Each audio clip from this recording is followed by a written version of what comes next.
Hello and good morning friends, welcome to the CEC-UGC live lecture. Dear friends, as you know that we are carrying a series on gender studies, and under the series we have conducted sessions for you, lectures for you. Dear friends, in this session today we would be going to talk on gender and class. We would be talking on two subsequent halves. One would be on conceptualizing class and gender, and in the other half we would be talking on intersection between gender and class. And for this very discussion we have once again with us within our studios Dr. Archana Prasad. Dr. Prasad is Assistant Professor in Department of Sociology, Kamla Nehru College, University of Delhi. So I would like to welcome our guest Dr. Archana Prasad, under whose able guidance we would be discussing on gender and class at a large.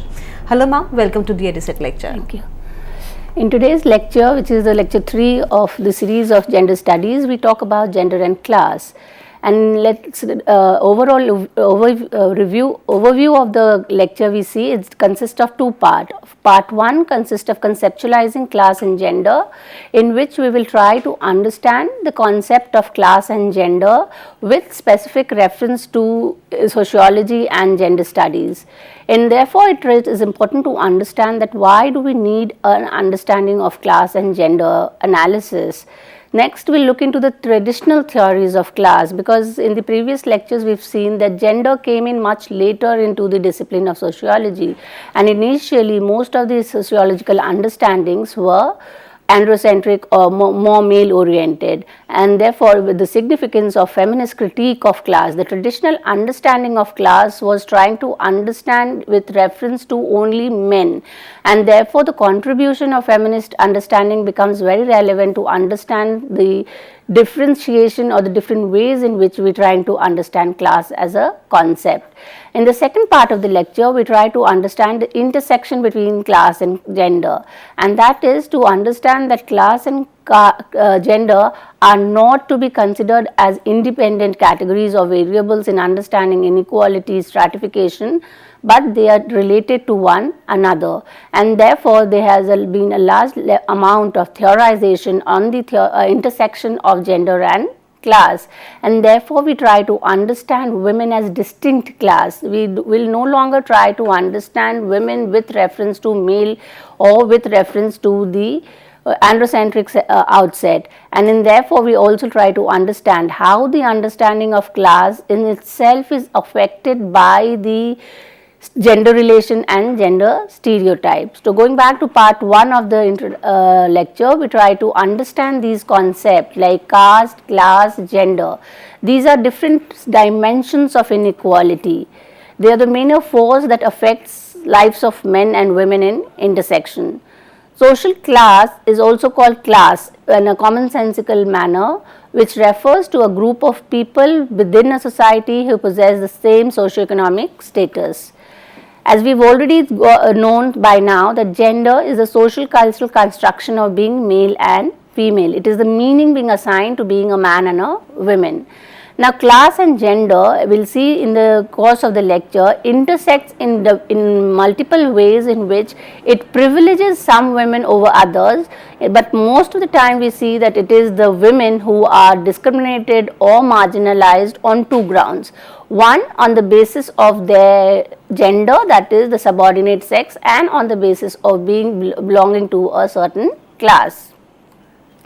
A very important concept to understand class and gender concept is inequality. Inequality, as we see, implies that there is a differential treatment on the basis of the hierarchy or the status that one occupies in the society, and that in a larger sociological context is referred to as social stratification. It refers to the division of society into groups arranged in a social hierarchy based on access to wealth, power, prestige. And the modes of stratification are slavery, caste and social class. An important concept to understand the intersection of class and gender is the concept of intersectionality, which has been contributed to by the feminist research. And this was most of the contribution of Patricia Hill Collins, a feminist researcher. According to her, it implies the ways in which gender, race, class and caste work in concert to create inequality. That is, they are working hand in hand in order to create a system which completely marginalizes and discriminates a category of people on the basis of their identities.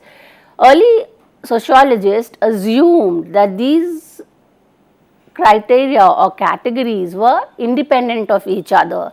That is, class was more significant than gender, and class was more a question of inequality than the other forms of inequality. However, because of the feminist contribution, it is now being accepted that both gender and class intersect in certain manner to further aggravate the situation of hierarchy and stratification.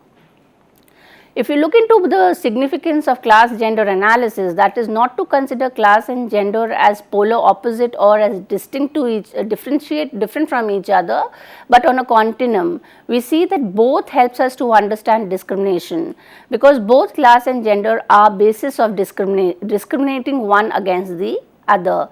Both result in a system inequality, because both class and gender are modes of stratification. So, if class is a system of inequality based on the economic condition, and gender is a system of inequality based on the social cultural meaning assigned to the women and men. In sociology, we see that class is a central concept in Marxist analysis. That is, Marxism, or taking in from the theory of Karl Marx, whose focus was on understanding the social reality through the concept of class.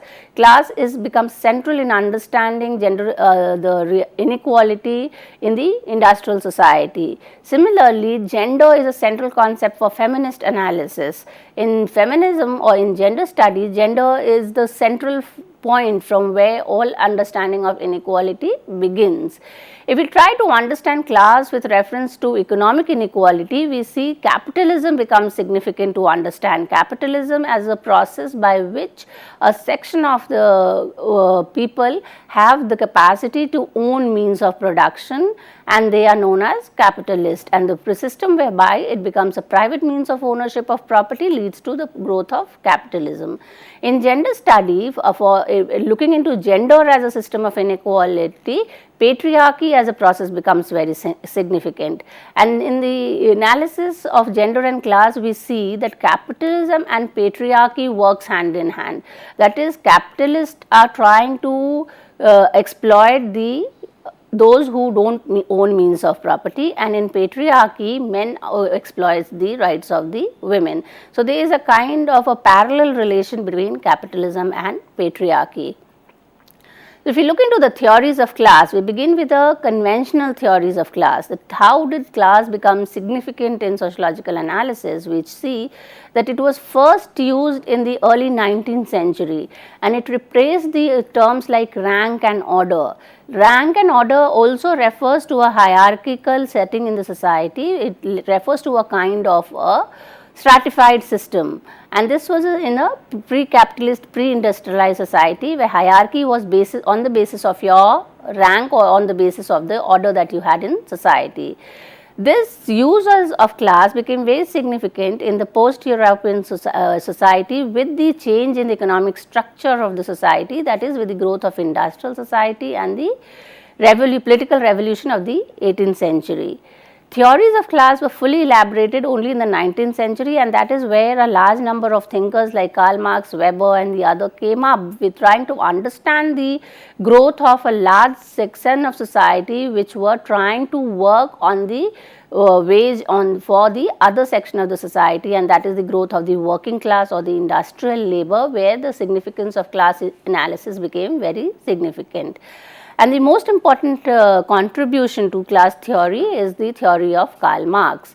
Karl Marx defined class by one's relationship with the means of modes of production. Modes of production in the sense, what are the modes in the economy which are used for producing goods, and he identified two classes, the bourgeois class. The bourgeois is the capitalist class who owns the means of production, that is, they are the ones who are on the upper scale of the class hierarchy, and the second class was the proletariat or the non-owners. These are basically the working class, those who do not have any means of ownership in the means of production, but rather they work for the wage or the capitalist class. Now, Weber's analysis, Karl Marx's analysis was that with the growth of capitalism, it was the bourgeois who was exploiting the proletariat, and they were trying to extract the surplus that of the working class, and that was a theory of class relation, where he said that the working class needed to develop a kind of a consciousness, a class consciousness, and come up as a revolution against the capitalist class, and that implies a class struggle or political action, and that is what is central to Karl Marx theory, is the whole idea of class consciousness, the we feeling that you belong to one group, and on the basis of your we feeling you rise up in struggle against the capitalist, and the moment the class struggle takes place, the class relation between the bourgeois and the proletariat would come to an end, implying that there would be an end to the inequality in the society. The next theory is Max Weber. While Karl Marx gave a theory or economic theory of class, Weber was more into trying to relate it with social and the political, and therefore his theory of class, status and party becomes very significant. He defined class as a set of individuals with similar chances of gaining income and wealth. Number of people having in common a specific casual component of their life chances, insofar as this component is represented exclusively by economic interest in the possession of goods and opportunity for income, and is represented under the conditions of the commodity or labor market. Equation of class and power is complicated by status group. Example, the capitalist with aristocratics in the Victorian novel, income, wealth and chances are important in classification of class. So, it is not only, if we do a comparison with the Karl Marx and Weber, we see that it is not only your position in the market which is important, but it is equally your chance to have a place in the market in terms of the access to the means of production, in terms of the life chances available, that becomes important for understanding of class relation. The next theory is of Eric Olin Wright. Eric Olin Wright combined Karl Marx theory and Weber's theory of class, and in that sense he defines three dimensions of control over economic resources. In modern society, he takes there are three kinds of class differentiation. One is control over investment and money, control over the physical means of production, that is land, factory and offices, and third is control over labor power. The capitalists have control over all of them, whereas the bourgeois or the members of the working class have control over none of them. The most significant position is occupied by the middle class, that is those who are neither in the proletariat nor the bourgeois. They are the ones who control who control some of it, and their position determines ownership would determine the position in the class location. Middle class between them has contradictory class location, because they can influence some of part of the production. They cannot control capital and labor power. They are neither capitalist nor manual workers.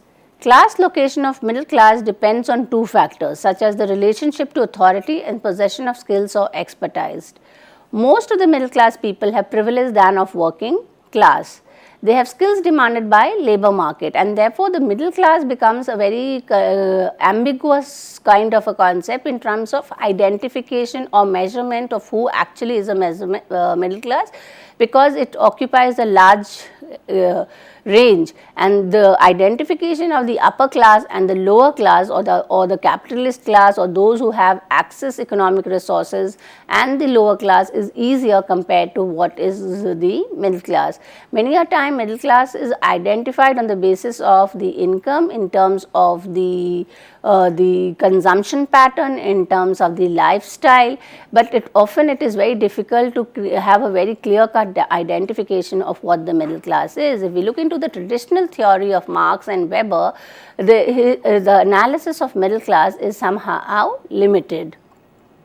Now, if we look into the ways in which the traditional understanding of class has been done by the traditional theories, we try to see that there is certain kind of lacunae, or there is some amount of limitation in the theory, and that is what is the contribution of the feminist. The feminist began with a critique of the class system, and therefore they critiqued the way Karl Marx looked into the concept of class, and the feminist argued that Marxism is gender blind, whereas class relations are inherently gendered.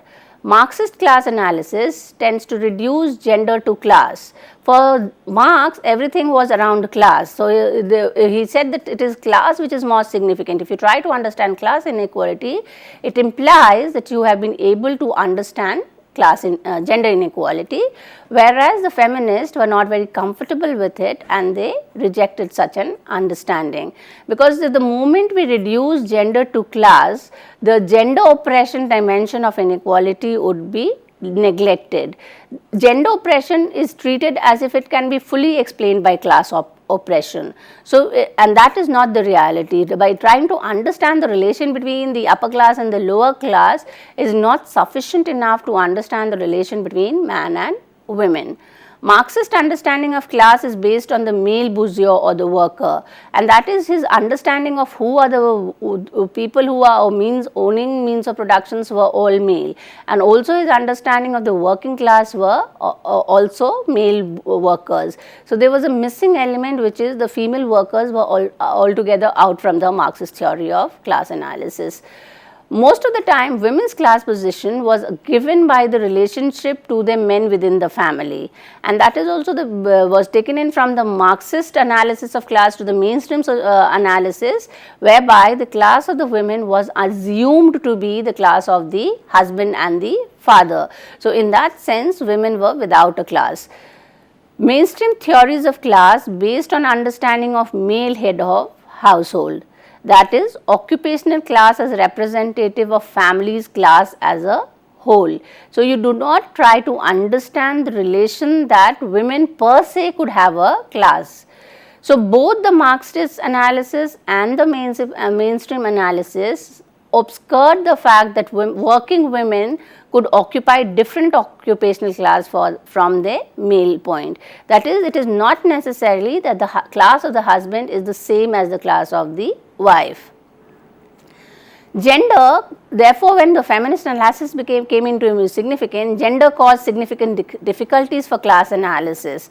The conventional position which allotted married or cohabiting women to the class of the husband was critiqued on 4 grounds. Number 1, in dual earner household, that is, both husband and the wives are earning, women's income can be essential for maintaining the economic position of the household.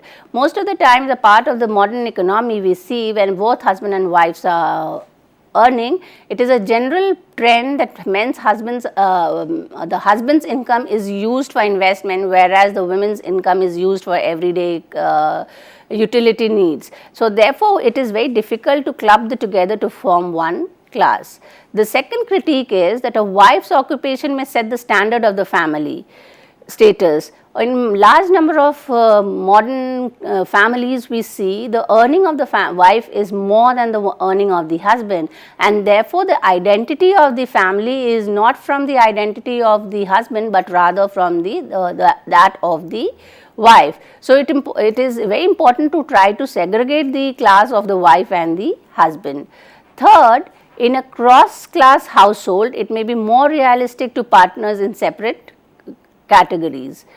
The fourth, there are increasing numbers of households with women as the sole breadwinner. So, and therefore, it is not necessarily that in a very traditional family, it could be the whole idea of men as breadwinner, and that idea has to be critiqued, because there are families in which it is the women who is earning and not necessarily the husband.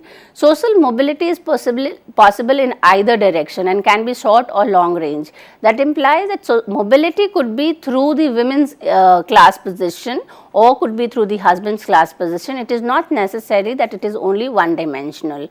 Much upward mobility can be explained by the increased availability of places to class, access to top position remains limited by short supply and inherited advantage of existing elites. And that is to try to understand that though there have been economic changes, though there have been change in the economy whereby a large number of women have become working women, but yet there is it's a very slow process, and therefore the top position in most of the sectors, whether it be corporate sector or the public undertaking, we see it is dominated by the men, and therefore mobility through women's ladder is still a very difficult situation in most of the societies. The reason why most of the traditional sociologists denied the understanding of class was because, as we have seen, that most of the theorization of class took place in the 19th century during the Industrial Revolution. And this was a time when on one hand we had a theorization where women were assigned to the domestic sphere. So, they were not seen as participating in the public sphere. Therefore, they were absent in the industrial setup. They worked mainly in the domestic sphere in agriculture. The work done by women in the private sphere was not theorized as work. It was only after 1980s, 90 where domestic work was considered as work. Earlier, it was not even categorized or theorized as work. Work was divided in terms of monetary return, and therefore domestic work was not considered as work because there was no monetary compensation. Feminist thinkers argued that in modern society, gender was important for class analysis, that you cannot understand inequality in society without understanding gender perspective of class. And the main reason for this was that in post-industrialized society, we see that there is an increase in women employment in the industry. So, therefore, you cannot say that women are out from the public sphere, and you cannot talk about women in the industrial setup.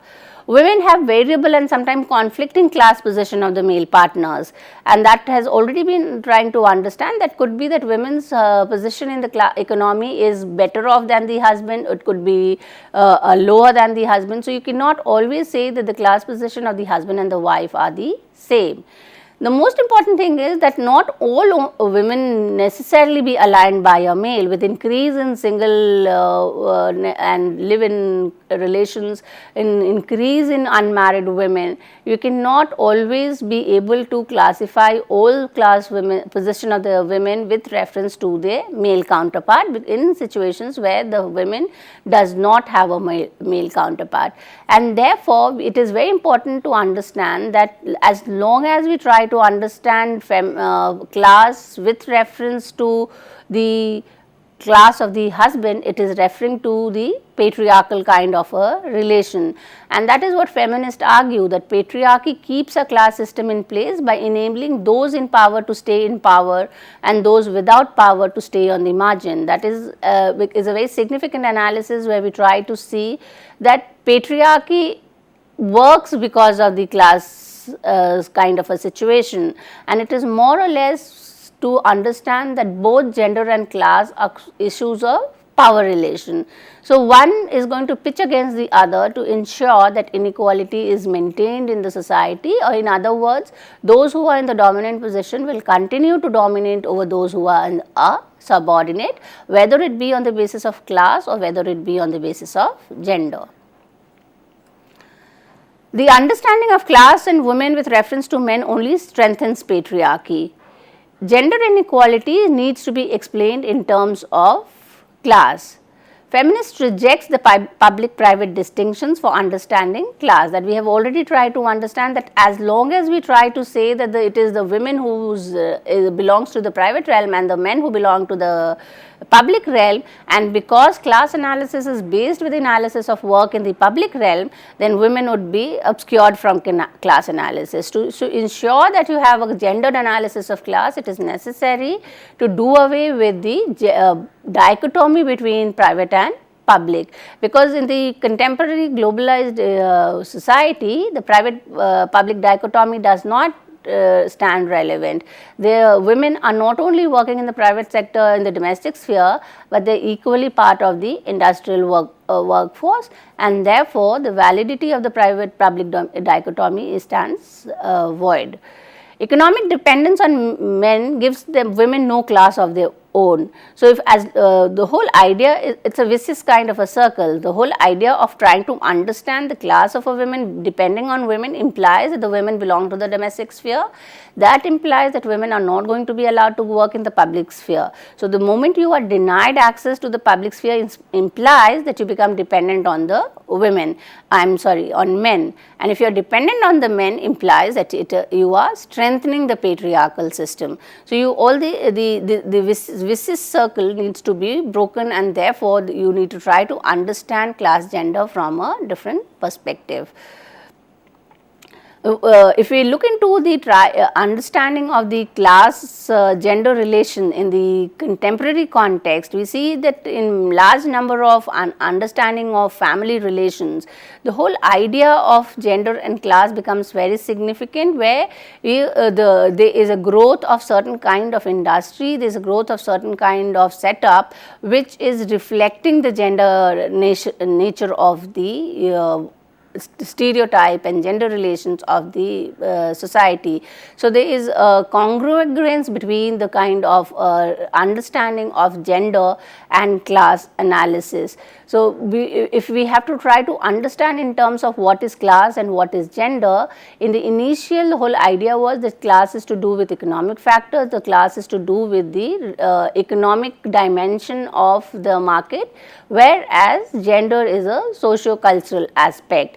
Now, if we try to understand a feminist understanding of class and gender, then class is gendered and gender is class. That implies that when we look into the class analysis, we have to understand the location of men and women in the market, and when we look into the gender, we try to understand the gender, the class of men and women separately, not with reference to each other, and that is try to understand women's position in the economy. If we try to put a Marxist analysis of class, we try to understand that how the women's access to means of production denied her a stability in the society, and that is what prevents from accessing certain means of, and it further leads to strengthening of the inequality.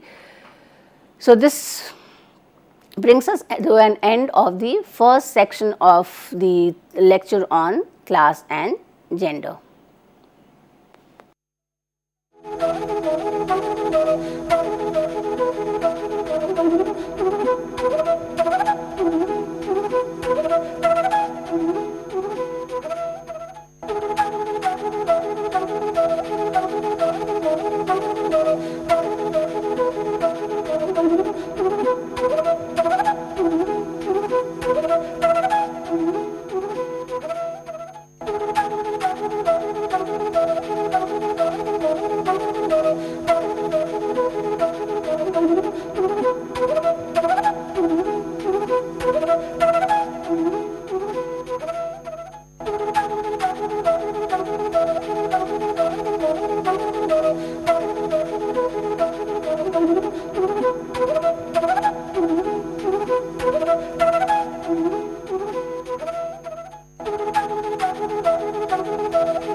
In the second part, we try to understand the intersection between class and gender.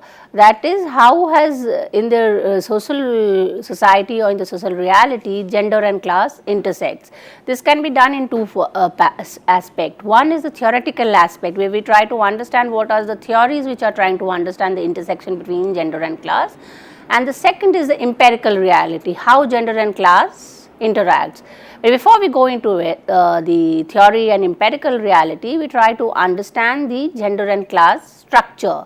So, in every society, men have more wealth, status and influence over women, and that is to take on from the understanding, Marxian understanding of class, that class is an economic category. We try to see that since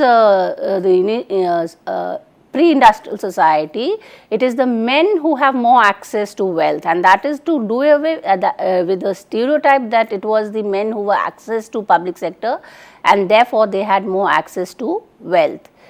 Gender inequality is more historical than class inequalities. That is, if we like to historically, if we try to see, it is more date backs to more the past than the class inequality, because class inequality began only in the industrial revolution with the 18th and 19th century, where gender inequality is an aspect of society since the beginning of society that has taken place, and that is, since hunter and gatherer society, men have superiority over women. Though the gender relation has changed historically with the change in economic system, but yet it cannot be denied that there was a kind of unequal relation between men and women even in the ancient society or in the pre-industrial society.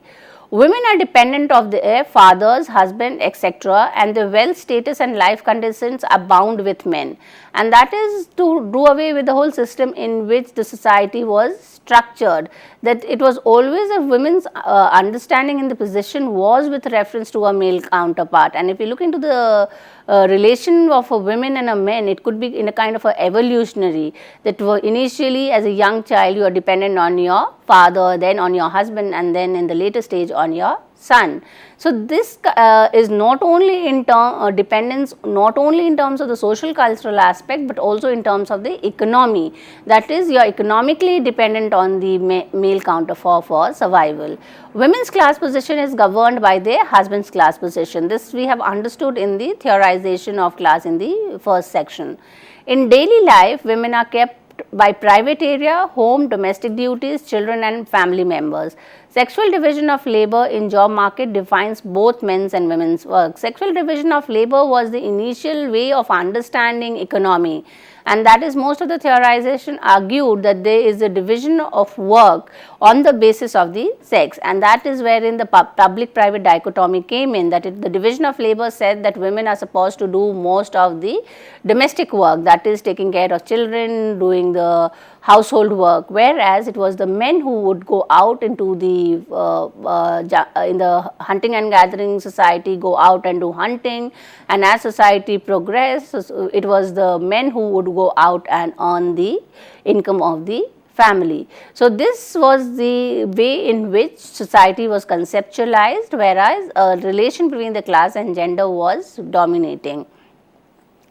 These divisions in the labor market bring about the inequality which women face in number of areas of social life, such as gender socialization. So, the whole idea that the gender and class are interlinked, it emerges right from the institution of family, where gender socialization is taking place, where the training is imparted in the sense that it's in a two-way sense. In one is that you are learning the skill of becoming either a domestic feminine, or you are becoming public and trained to work in the masculine. And therefore, if you take the family into the market, we see that it's reflected in the market. That is, the women are supposed to do soft work, they are supposed to do lighter work, whereas the men are supposed to do more hard and more skilled work. More types of jobs are seen suitable for women today, and many more women are going out of work in paid jobs. Now, because of the rejection of the public-private dichotomy and because of the efforts by the feminist women's movement, there has been change, and also because of change in the economy, now it is a large number of women are part of the working class. So it cannot be said that the industrial setup or the public sector is only consists of men, because there is a dominance of women in large number of sector, whereby we try to understand the concept of feminization of work, which was that the number of women per men increased with the increase in export oriented manufacturing and with the increase in onset of globalization. When talking about women at work, many people assume this refers to paid employment. However, there is one job which is performed by women, which is unpaid housework, and that is a large controversy with trying to feminization of work, or we try to understand work as such. Does work only means compensation through monetary, that is that you do a certain level of work and you get back a return, and that is you are paid either in cash or wage, whereas the women who were working in the domestic sphere or were doing the domestic core household work was not being paid, and therefore this becomes very problematic whether you consider housewife as work or not. The work is not recognized as real work at all. It's thought as little status job compared to paid employment. So, the two aspects. One is that it is first of all not considered as work because it does not have monetary compensation, and two, it is considered on a hierarchy as less significant than the public sector work, and that is very problematic. A large number of studies have tried to equate the work that is being done by women in the household to the work which is being done in the public sector, and therefore, if you put in a monetary criteria to evaluate the women's work in the household, it adds on to a large number of value, and many feminists have argued that if you actually value women's domestic work, then the GDP can increase because the monetary value of the work is going to increase, and that is also if you try to understand with the economy increase in the economy where there is a specialization of work. If the work from the household is given it to the market and each of these works are evaluated, for example, the whole act of cooking, of teaching to the child or doing domestic work is equated with a value which you have to pay in the market, then it becomes significant that the domestic work is as significant as the work which is done in the public sector. In the job market, women workers perform many of the non-manual and routine tasks. This fact can be defined as feminization of routine white-collar job. So, there is a two-way influence where we see that what is the training, socialization in the family carries on to the market, and it is reflected in the sense that there is a gender stereotype that women can do certain kinds of work and men can do certain kind of work, and therefore, there was for a very long time the women were denied access to large sectors of work. For instance, the women were not allowed to go into the mining industry, the women were not supposed to be a part of the army, women were not supposed to do large number of work which were identified as masculine. Now, with the whole feminization and theories coming in from the gender studies, these stereotypes have been done away. Work conditions in these tasks have changed and lowered their status. Women are always larger group in clerical occupation because de-skilling and feminization have close connection. So, if we try to understand de-skilling, that is that the level of skill is declining, and feminization in the sense that they are all related to each other.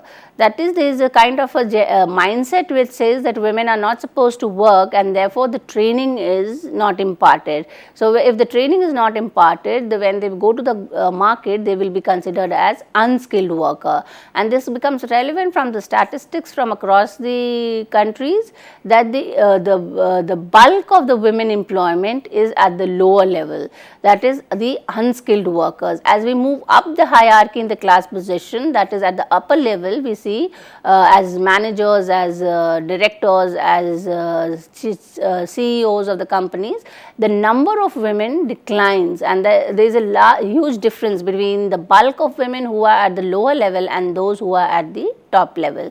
So, So, it is not only because of the efficiency of the women, but because of the ways in which training and socialization take place in a gender stereotyped manner. Women have less chance of promotion and entering skilled and managerial of technical professional occupation. So, the whole idea of women being reaching the upper echelon of the society is problematic. One, because of the gender stereotype. Two, because training and skills are imparted on the basis of gender. And three, it is because of the acceptance of the private domestic public dichotomy, that it is the women who are going to do the domestic work and it is the men who are going to do the public work, that there is a kind of system whereby there is a conflict between the dual role of a women as housewife and women as a working women. So, many a time it conflicts and one has to be sacrificed for the other, and therefore, as you reach up the promotional scale, the number of women who would actually continue to be as working women declines. Many women experience downward social mobility as they abandon career with bright futures to take care of children, only to return to work at a lower status. So, this is not something which is only theoretical, this is also from empirical reality, and we look into across in many sectors, whether it be the film industry, whether it be the any field in the economy, we see that the young unmarried women are large in employment, and when there is the fertility period, which is say from 8 to 35 years, the employment of women gets affected by the fact of pregnancy and the fact of child care. So, most of the women's professional career gets affected in the fact that they have to give up the work for professional work and take up the work of caring and nurturing the child. And this could also be a reason for why there is an increase in the marital discord, or why there is increase in divorce over the period of time, because most or many of the women are not ready to become domesticated or are not ready to take up the family responsibility, and they would give preference to their career. And in that sense, most of the time, because of the gender mindset, because of the gender relation which is more strong in the society, one has to sacrifice the family life and go in for the. So, there is a very small percentage of women that would have been doing very well in both the realm, and there is no conflict between the housewife and the working women. If we look into now the theoretical understanding of the intersection, the first theory which is very relevant is Eric Olin Wright, in his work on class count, has given the following interconnection of class and gender. Gender as a form of class relation. So, gender itself is a form of class relation, and that is what we have already seen in the previous discussion, that class is not without gender. That is, you cannot understand class with only reference to men, because the entire economy itself consists of men and women. And therefore, if we look into the growth of the economy, from the growth of the private ownership of property from the communal ownership, that is where the society by and large owned property to private ownership or the capitalist means of production, we see that it is linked to the growth of patriarchy. In the next theory, we will see how Frederick Angel, one of the theorists, gave an analysis between the growth of the private property and the growth of patriarchy. The second interconnection between class and gender is reciprocal relation between gender and class. That is, the one is related to the other. It is there is a mutual coexistence of the two, and certain kind of class exists only because there is an existence of class relation. And if you see the relation of the growth of the domestic workers, that is, there is an understanding that the private realm belongs to the women. So, you have a class of domestic workers which is by and large has done by the women. The third interconnection is gender as a sorting mechanism into class location. That is, it sorts women and men into different locations. And this is also relevant from the economy, where we see a kind of a sorting or kind of a classification has been done, where certain work are considered as masculine, certain work are considered as feminine, or in a more simple stated, the number of women in certain occupation is more than the number of men.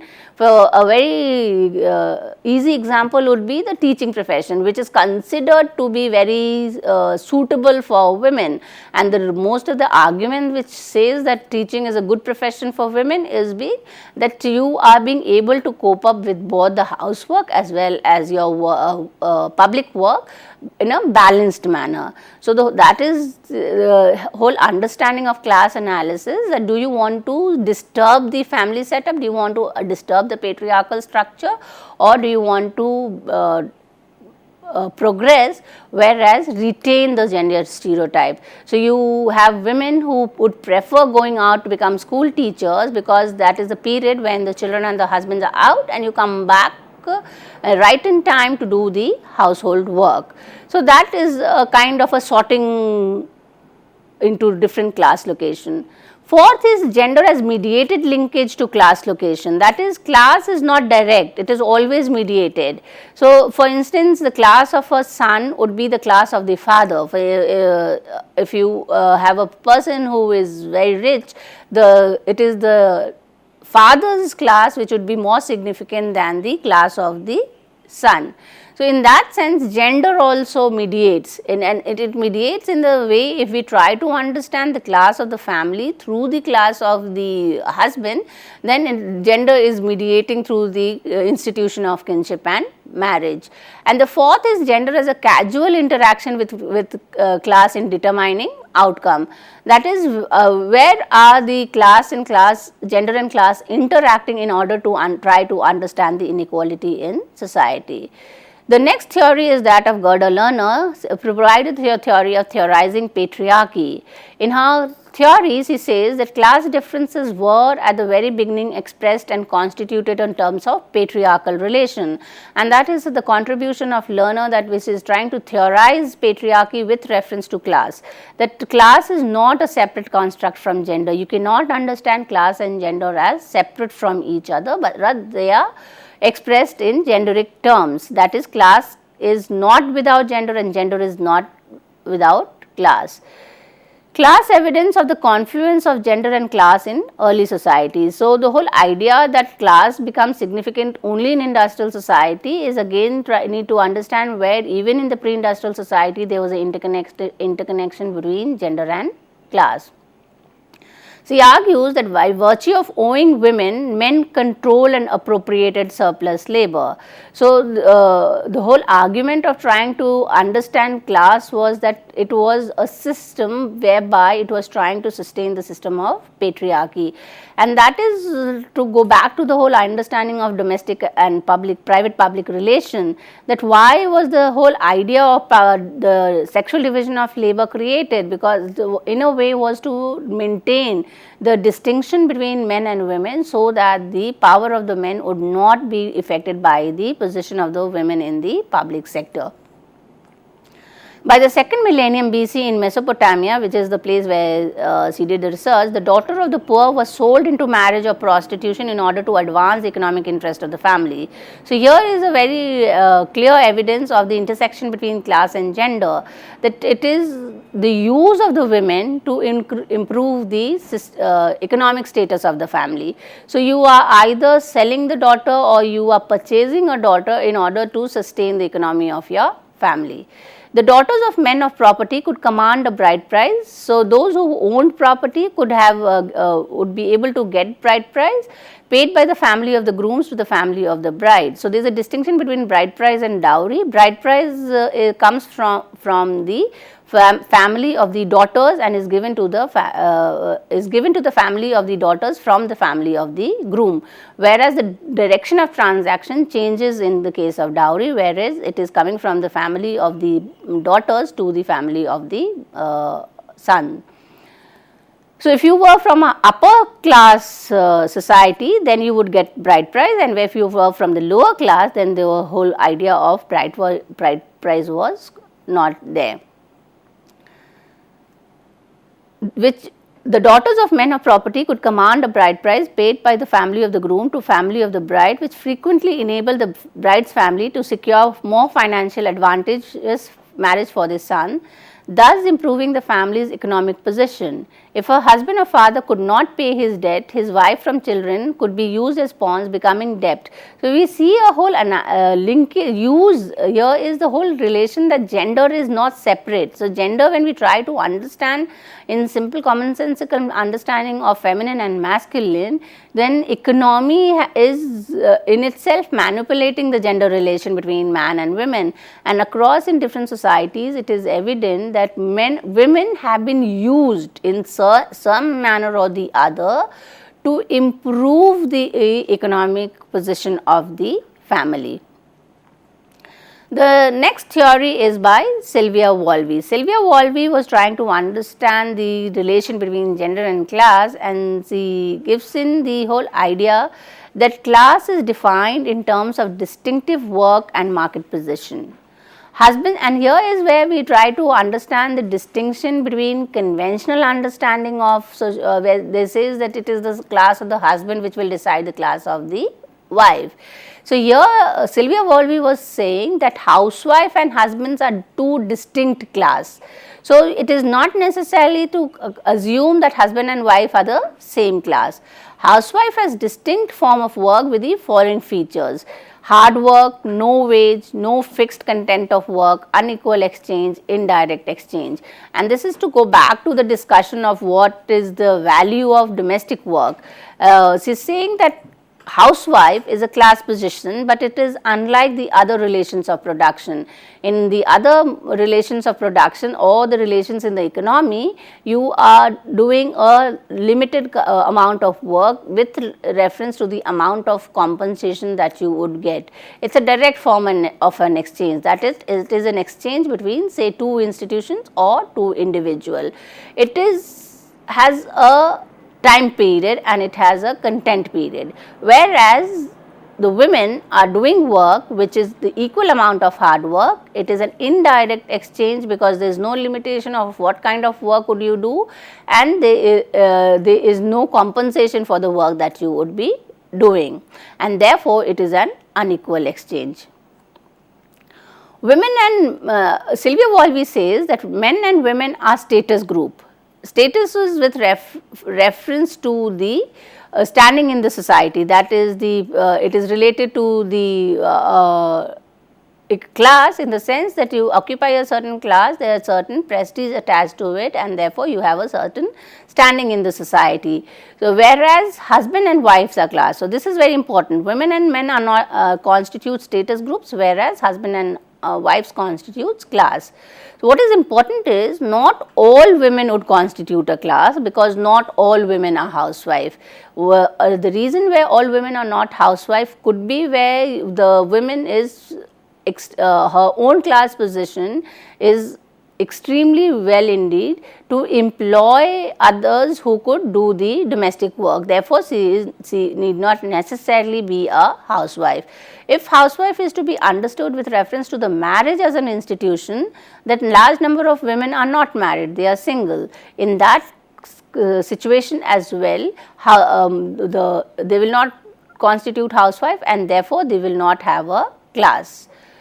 Women have dual class position. So, if you have a housewife, then you have a dual class position, and that is that you will be a housewife where you will be doing unpaid work, you will be doing the domestic work, and the second position would be the working women, where you will be working in the economy for a paid employment or for a waged labor. Women are engaged in two distinct set of relation. That is, you have a relation of production, that is, you are part of the market, you are a part of the economy where you are doing certain kind of production process, and the second is the domestic work. And as we have discussed already, the two often conflict with each other. Now, another important theory which tries to understand the intersection between class and gender is the theory of Friedrich Engels. Friedrich Engels, in his work on the family, state and private property, draws from the Marxist analysis and does an evolutionary understanding of the society, and he developed a theory of how the rise of class society led both to the rise of state and the family. It's a kind of a evolution from a simple society where the state as a political institution was absent, and to the emergence of a patriarchal society. The state on one hand represented the interest of the ruling class, while the family represented the means by which private wealth were possessed and passed on. A period of primitive communism preceded class society, but also to clarify how women's oppression rose historically hand in hand with the rise of class. Angel's argument was that in the primitive society there was no state and there was a simple economy where there was a communal own of means of property, and therefore there was a sexual division of labor where the men were going into the hunting and gathering, whereas the women were doing the domestic work. There was no institution of marriage, therefore there was no biological father. The child was belonged to the entire group as such. As people started possessing private plots and private land, that is the emergence of private property, they started having control of women to bring in inheritors of the property. That is, women were needed to produce a son who could take control of the property.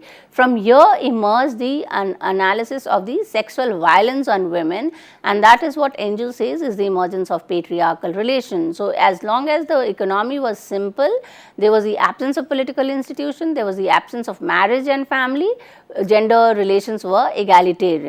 And as it moved on to the private ownership with capitalist form of economy, the gender relation became patriarchal.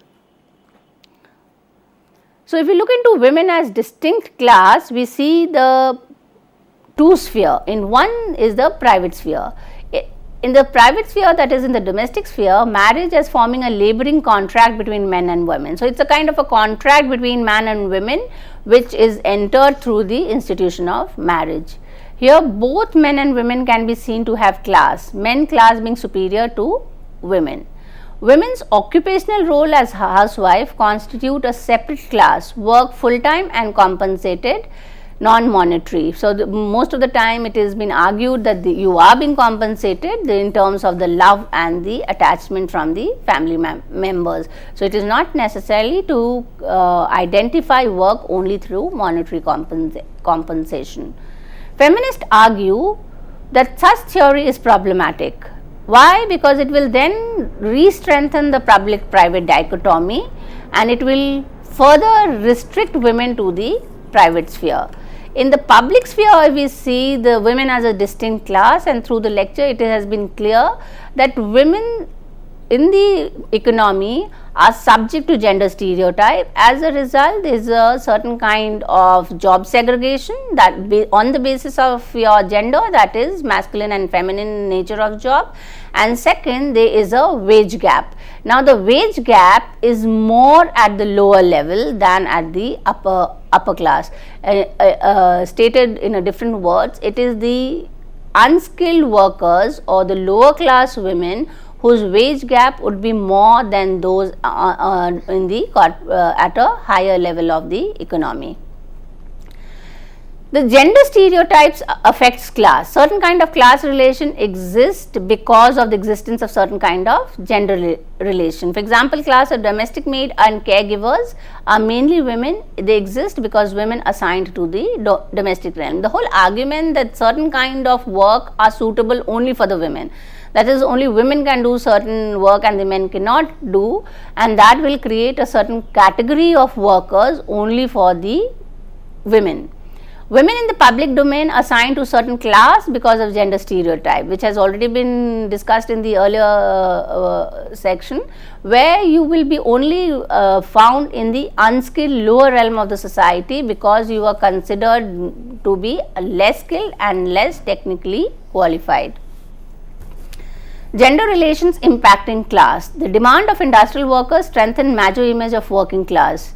So globalization creates the image of women as manager, not only in the public sphere but also in the house. Nowadays we try to understand women's empowerment by trying to use these terms as housewives as managers, as good managers who can manage both the housework as well as the home. Existence of sex segregation of work women, more suitable for some men and for the others. If we look into the major factors which affects gender in occupational and class distribution, which has been discussed in the lecture, is gender socialization, the process whereby men and women are socialized to take up different work. It impacts learning of skills accordingly. Persistence of multiple forms of inequality that limits access to resources, and these dominance of gender and stereotypes are reflected in the both in the domestic sphere and in the public sphere. So with this understanding of the intersection between family and economy, we come to an end to the lecture on class and gender. With this note, thank you ma'am, thank you so very much for giving us a very productive session. Dear friends, keep giving your feedback to us at info.cc@nic.in. We would be meeting again very soon. Till then, take care, goodbye. Thank you ma'am, thank you so very much.